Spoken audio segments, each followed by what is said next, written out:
Well, temperatures were in the 90s this week, and that meant special precautions for our pets. Now, temperatures will still be on the warm side, so our pet vet Dr. David Visser joins us to tell us about the dangers of high temperatures and how to be prepared and help pets stay hydrated. Welcome.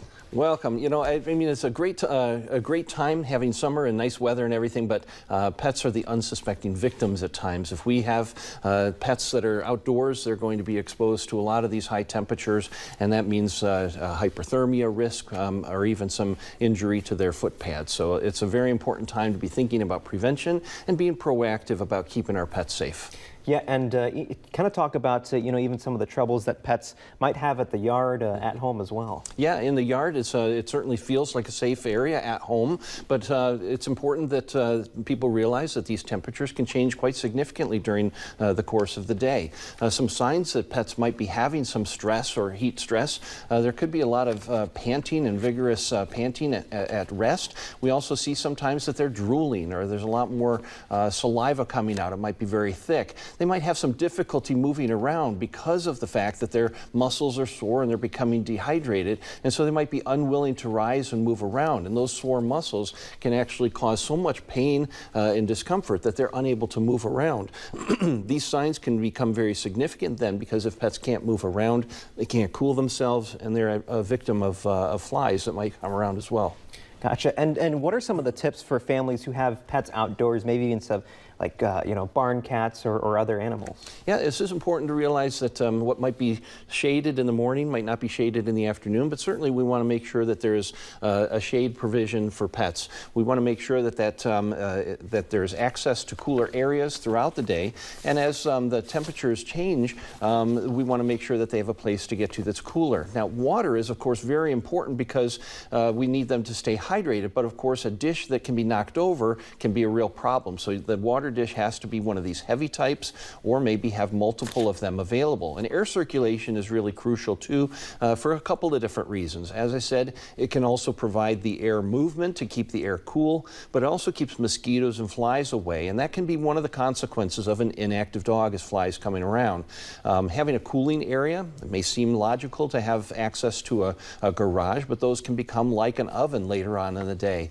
And while it may seem like dousing with water can be helpful, it is also a way in which flies are attracted. So be aware that they don't have the ability to keep these flies away.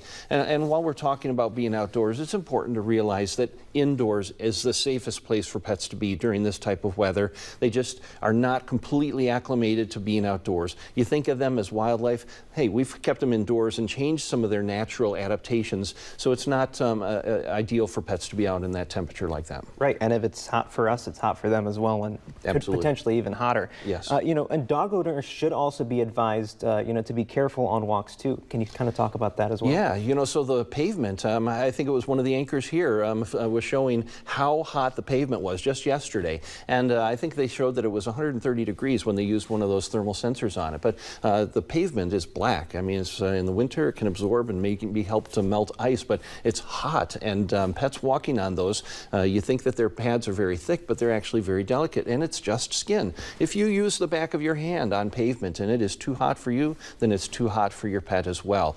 Better to choose the right time of day to walk your pet. Early in the morning, late in the evening, perhaps on the gravel or on the grass instead of on the hot pavement is really important. And that pets that have heat exposure on their pads may not even show that they've gotten burns for a couple of days. The pad is very thick, it's black, but then if you notice even a couple of days afterward that there's limping and favoring, check out those pads, because it's possible that some blistering has developed there. Right, and we even recorded, I think, about 130 degrees on that pavement. So, unbelievable. I mean, it could get hot really quick. Absolutely. Now, the signs of heat exhaustion might not be very obvious to pet owners. Yes. What are the signs to look for?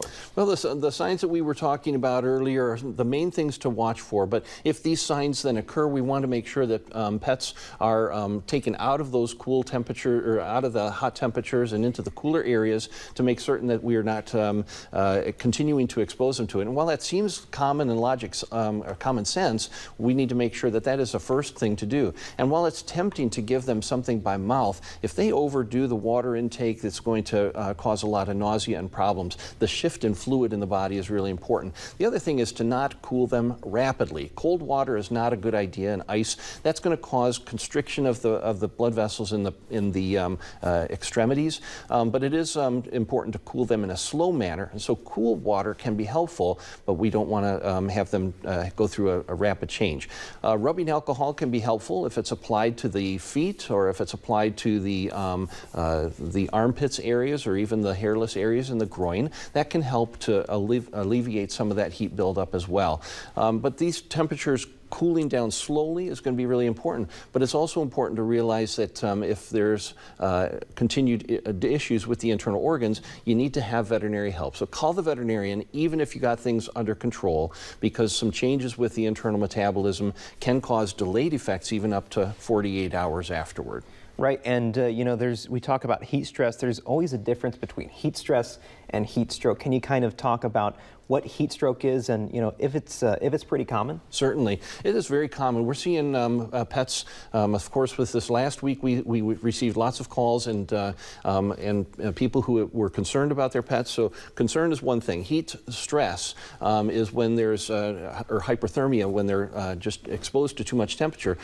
Heat stroke is when they actually get into these metabolic adverse effects. But every week we're hearing about this during these hot weather times. And while this is a little bit of a break in the temperature, we are going to be getting into warmer temperatures still. So please be focusing on the preventive steps. Contact your veterinarian if there's concerns, because we need to make sure we're handling even the delayed effects of a heat stress situation. Right, and really good information there. And you know, again, thank you very much for joining us this morning. Alex. You know, if you want to contact the pet vet, Dr. David Visser, you can reach him at the Center for Animal Health by calling 888-PETS-VETS, or you can always shoot him an email at michianapetvet@comcast.net. We'll be right back.